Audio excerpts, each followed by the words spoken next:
हाय सर्वांना. आम्ही गेलो होतो देशपांडे बागेमध्ये आणि आमच्या दादूला ना घसरकुंडी खेळायला खूप आवडते. आणि इकडं बघू शकता तो कसा चढत आहे त्याच्यावरून आणि मस्तपैकी असं खेळत होता. खूप एन्जॉय केलं त्याने तिथं. मग त्याच्यानंतर आम्ही संध्याकाळी घरी आलो आणि ह्यांच्या पप्पांनी ना खवा आणला होता गावाकडून. मग त्याच्यानंतर हे खव्याची काय बर्फी बनवत होते आणि बर्फी त्यांना खूप आवडते. मला आवडत नाही, मला फक्त खव्याचे गुलाबजामुनच आवडतात.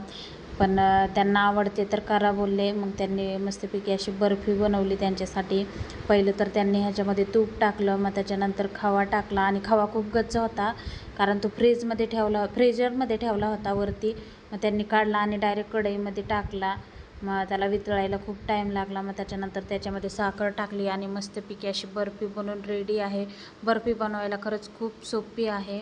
मग त्याच्यानंतर मस्तपैकी ह्यांनी खाऊन घेतली. चला तर बाय मग.